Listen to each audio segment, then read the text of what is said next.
Hi, Andrea Morisette Grazzini, founder and CEO of WetheP.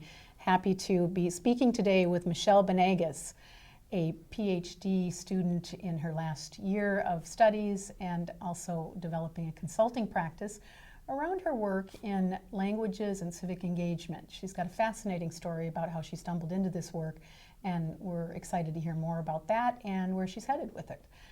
Thanks for coming, Michelle. Thank you. It's great to see you. Likewise. So I met you when we both did a TED Talk and was just transfixed by your talk. You really started out with what we would consider a personal narrative. You talked about how you stumbled into this work quite unexpectedly. So can you share that? Absolutely. Yeah, I guess what I would share is that I came into teaching immigrants and refugees in a very haphazard way. So I was planning to be a Spanish teacher with an interest in teaching in an environment like the environment I was educated in. I went through Catholic schools and was very accustomed to being in privileged environments, and so that was what I expected that I would end up in. However, the professor that first placed me in a clinical placement sent me to a school of all immigrants and refugees. It was a very poor charter school, and to be frank, I was angry. Why were you, I mean, you're angry because? I was angry because it didn't fit my interests. I was angry for a lot of reasons that I was embarrassed to articulate. I was embarrassed because I wasn't comfortable around the people in this school. They're speaking totally different languages. They're speaking different languages. Differently. They eat different. Yes, I needed to take the city bus. This is what we called it, the city bus, in order to get there, and that was outside of my comfort zone. Had you ever taken a city bus before? It was my first time. It was my first time. And so I was very uncomfortable, very much outside of my comfort zone. And somehow I ended up falling madly in love with this work. Now, how does that happen? I mean, you're going from a point of embarrassment and tremendous hesitation and anger to how do you fall in love with it from there? You know, I realized how needed I could be in an environment like that. I realized how I could support people that would do wonderful things, and that perhaps in these other environments students would have done well with or without me. Okay, so when you say those people, you're talking about students. Yeah. And how did you see that you could help them? What specifically could you do differently in this school? And by the way, what city was it in? This was in St. Paul. Okay, so in St. Paul versus what you might be able to do in a suburban private school. Sure. Well, I think that one point that is the most salient is that many of our immigrants that come here feel very disconnected to locals. So they don't feel that local Minnesotans are interested in them, invested in them, or care about them. And so I very much just I formed relationships with these people. And sometimes it was a motherly relationship, sometimes it was a friendly relationship. How much were they teaching you? Oh, so much. Oh, so much. And I say that joyfully, but I also say that regretfully, because there were times when they taught me things as a result of my mistakes, as a result of my hand on a Muslim man's back. Oh. You know, as a result of my pointing to things on the board and clicking my tongue like, not knowing that was a middle finger in Ethiopia. Not knowing what it meant to be undocumented and making assumptions about higher education, that my students might all aspire to higher education. And so many of the things that I said hurt students, and I learned lessons through those experiences. And that's so, I mean, it's so typical of, I think, the very reasons that particularly Caucasian Americans are really uncomfortable with engaging others of different ethnicities, and particularly immigrants who don't speak their language. Often it's not as much frank bigotry or even bias, it's fear that you're going to offend. Right. So you were, forgive me, but kind of tripping all over yourself, offending these students, and then how did they react? You know, I think for the most part they were very gracious. I remember very, very few incidents when anyone was angry. But they would point out to me and sometimes laugh and say, "Teacher, don't say that. Teacher, it sounds bad when you do that." Or, "Let me tell you about my religion. In my religion, men and women don't do this." So they were very gracious. However, I still see them as victims of my cultural unawareness. Why victims?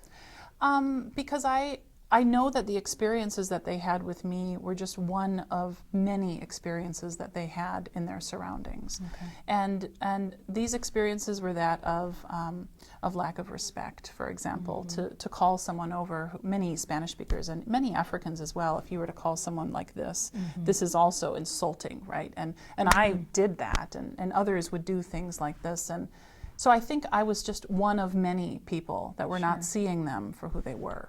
But they didn't express outwardly anyway disappointment or anger in your mistakes, so to speak, your learning process, maybe is the better way of putting it. I think very seldom did I experience that. However, regardless of whether they were offended or not, there was still hurt. You know, I remember one incident when I became very close to an undocumented young Latina woman who had been violently assaulted as she crossed the border from the coyote, which is the person you hire. And I sat with her at her meetings with the social worker, and I helped translate. So I knew all of her stories, and I knew that she was very fragile. And I had to leave for a couple of weeks to complete a student teaching placement, and I wasn't able to let her know that I was leaving. And when I came back, I walked up the stairs, and I saw her waiting for me, looking down at me with her wrists bandaged. She had attempted suicide. And she said to me, "Miss Michelle, where were you?" So I did something wrong here, right? I didn't understand how much this young person was depending on me, what I meant to her, and how I needed to communicate with her. Wow. So this is typical of teachers sometimes. I think teachers understand, regardless of what realm they're in, they understand their importance, and yet they sometimes, certainly in the daily grind of work and having to get so much done, you can forget that you're that important to someone. And how do you even know that? I mean, how would you have known that? You know, what I tell my teacher candidates, because I work in preparing teachers, is to fill yourselves full of stories. So to be full of stories of you know, what it is to be an immigrant, what it is to be poor, and then to have these stories as possibilities for people that they meet, right? So if I were to meet another undocumented young woman, that I might have this story that she might not have a lot of support around her. So you've got a touch point that she can relate and connect to, and then she doesn't have to feel as reluctant or even maybe shameful to share her story with you. Absolutely. And that way, if you're developing a relationship around a common understanding, whether obviously it's not always something that you've personally experienced, but you understand that it does happen, rather than having to have a student come to you and your eyes widening and you going, you know, or something that could maybe make them even feel more reluctant. Yeah. And you know, sometimes these stories are can mean life or death. You know, one story that I would share as well is about a young Somali woman who was in my class. And she told me she had her period, which is common for my female students to talk to me about things like this. And she was, you know, visibly not well. She was sweating, her eyes were rolling back into her head, and so I did what my mother would have done. I helped lie her down. I think I maybe patted her forehead, and the principal came in and asked what was going on, and he ran to the phone and called 911. I didn't know at the time that there existed such a thing as female genital mutilation, that it would cause toxic shock syndrome, and that toxic shock syndrome could be fatal. So you had you didn't, oh dear. I didn't know any of those things. Which is common in African culture. This young woman needed to be in an emergency room. And I'm grateful that I had people around me who knew these things, but I think our teachers need to know these things as well. What did you learn about yourself? Well, I learned that I didn't know as much as I thought I did. So I went into teaching feeling very confident about my abilities and very confident about my background knowledge, which was just really, really lacking. So your background knowledge not only comes from you grew up and went to a private Catholic school, right? So not only your pre-secondary education, but also your collegiate college education, which was impressive. You went to St. Thomas University in St. Paul, and then on to Hamlin, both good, particularly in this state, some very impressive and important communities or schools, colleges in Minnesota. Good places, and yet even with two good educations or two good degrees, you were woefully unprepared? You know, So I studied abroad in Spain as an undergrad, and I had such a wonderful experience with the language and, you know, and the scenery and the people, and I came back thinking, gosh, I want to work with people from other places. But the element that was missing in my experience in Spain was that I didn't experience or see any poverty. Mm-hmm. And so when I came here, when I came home, and saw all of these newcomers and actually experienced my home in a way that I had never experienced it before, what I didn't see coming was poverty. What I didn't see coming was homelessness, right? Was not having food, not having a warm jacket. And that is where I just didn't have the background Is it safe to knowledge. see you didn't even see it? Absolutely. Yeah. Absolutely. So this triggered your sort of an eye-opening experience, and it wasn't because you were an uncompassionate person or a non-caring student. It was simply because it just wasn't in your conscience. Yeah, and I have very well-meaning, loving parents. You know, I come from a very good family, but it was just something that I didn't see. And in my preparation to be a teacher, I don't remember that poverty or stories of refugees and newcomers. I don't remember this coming into the conversation. Mm-hmm. And it's particularly different for students of immigrants or immigrant students, because they're sort of caught in two different cultures, right? Yeah. So they've got Somalis and Hispanic or Latina students in particular have pretty strong family ties and a very strong culture in many senses, maybe more patriarchal than our culture. And then they're coming into, of course, a culture where girls their age are not wearing hijabs. You know, Yeah. their neighbor who was a white student was probably barely got her belly button covered. So how tricky is that? Well, I think it's been really interesting to see how new immigrant groups meld with our local young people, but it's also interesting to see how they relate to each other. So I think a lot of the paradigms that we have about newcomers, many of them are accurate, but many of them are not. You know, the Karen, for example, are matriarchal. The Karen have really, in what my opinion, very progressive ideas about sexuality and gender. And so when you see populations coming together, right, and making sense of, so what are our relationships going to look like together now that we're in this community of very, very diverse people? For me, it was an empowering thing to see. And that's because they weren't people far away from each other talking about the other. Right, or they were reading people, it in a newspaper or a textbook. They were people eating lunch together, chatting with each other, crying over failed relationships. Were there tensions between any of the different groups? There were tensions, and many of the tensions that I remember were tensions that stemmed from home country. So one example would be that the Oromo and the Amharic, which are two tribes in Ethiopia, are currently at war, and many of that conflict would come into the classroom. Okay. So I am well aware that there exist conflicts between different immigrant groups, but that wasn't really what I saw. They were together in this shared space, in a public space, excuse me, and doing their own methods of nascent or organic governance and democracy. They were figuring out over the lunch table ways to get along and to appreciate each other apparently for who they were, and probably occasionally arguing about different things. Maybe religion could be a really obvious one. You've got a very strong Catholic immigrant group and a very strong Muslim immigrant group. But I think that's everything that we know about culture change is that's how it happens. It doesn't happen in a textbook. Right. Certainly doesn't happen on a TV, because I'm not sure that there's any major media that has explained that the Quran is a matrilineal or sort of woman-focused model, or woman model in a way. Hard to explain, and that's an entirely different discussion. It's a very complex discussion, as you well know.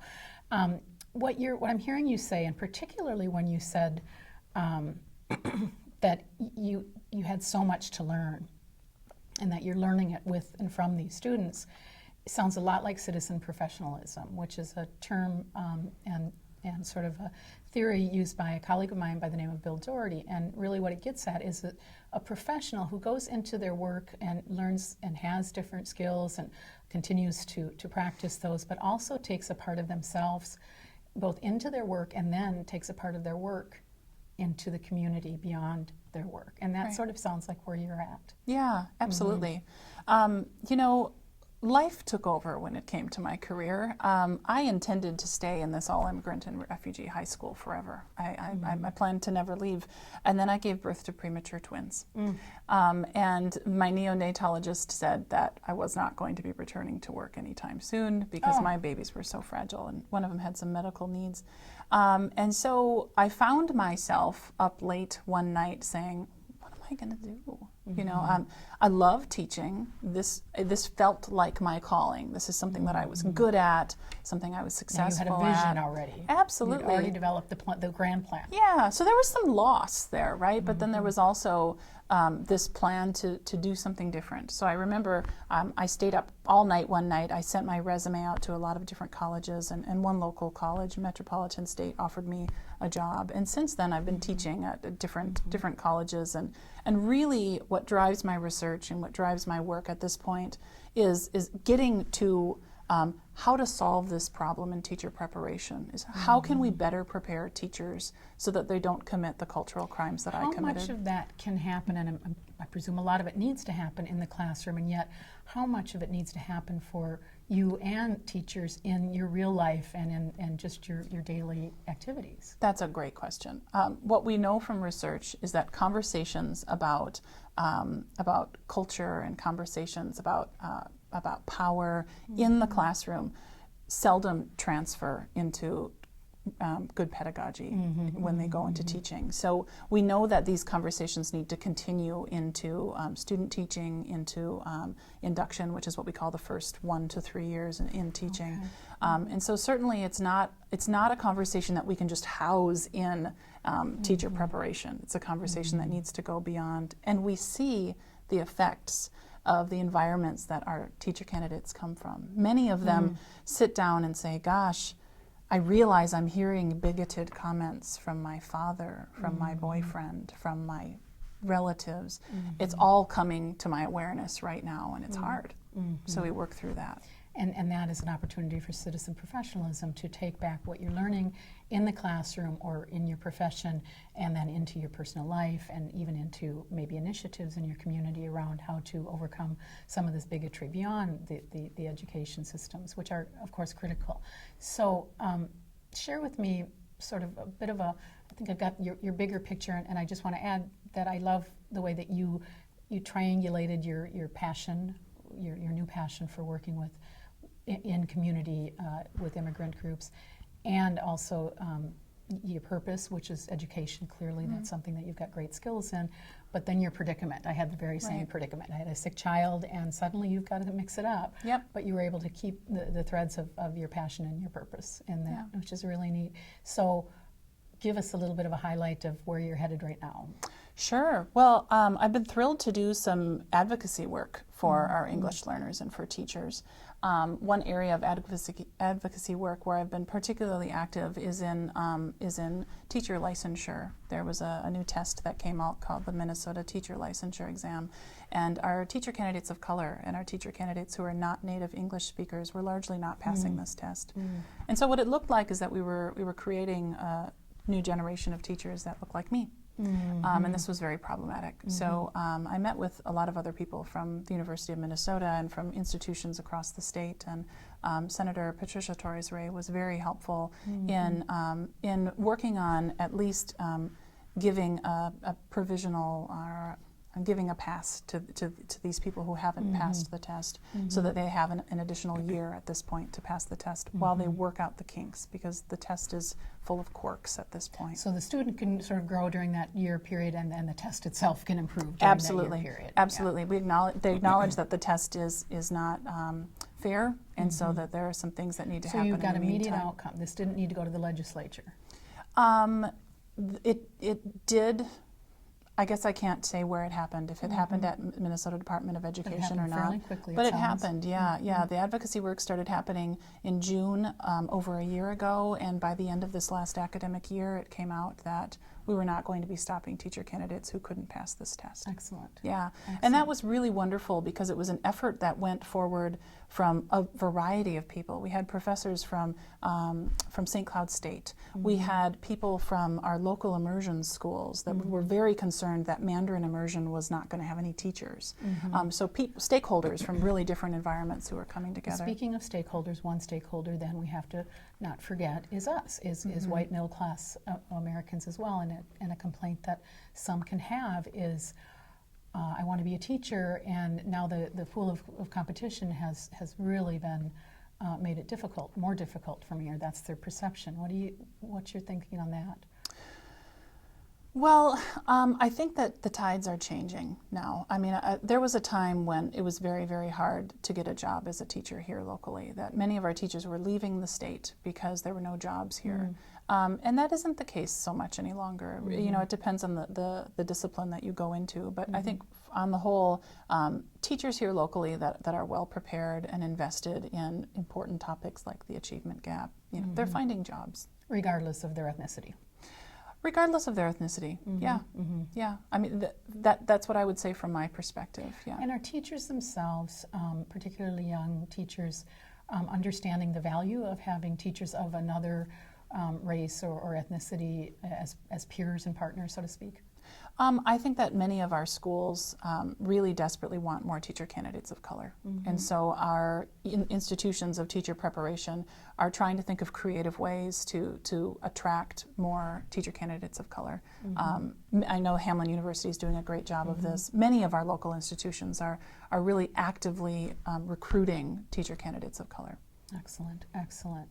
So give us, when I heard you do your TED Talk, one of the things that enthralled me was you speaking in the language of your students. So could you give us some sort of representative expressions that you might hear from students, maybe about, you know, their self-identity or their cultural identity in their language? And I ask this because I have many Somalian friends, and I'm trying to learn it, but it's so hard because they have long sentences and big words.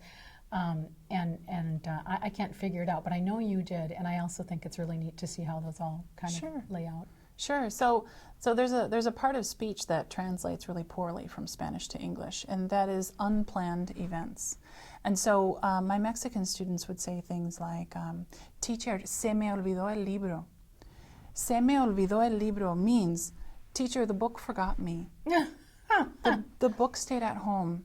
Or you would say things like, the book sometimes forgets me too. My wallet forgot me. I'm sorry, I can't pay you back. It doesn't understand me, and I don't understand it. Forgive me.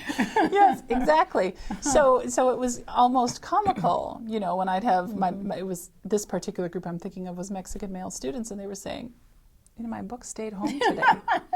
It's a take on my dog ate it, but it wasn't their intent, of course. And I wanted to like change the Spanish language and say, no, you forgot your book. And that's kind of the blaming, shaming, independent it's gotta be U.S. our way, speaker. yes. Right. And so that was a real kind of crash of language where, you know, there is no way in Spanish to express I forgot. It just doesn't exist. Yeah. That seems very liberating. And then you have to give me something from in Somalian, because that's the one I'm struggling with. Oh, sure. Well, I love it when Somali women greet me and call me abayo. So abayo means sister. And so Somali women, when they see each other, they might say like iskawaran abayo, which is how are you, sister? And I find that to be really endearing.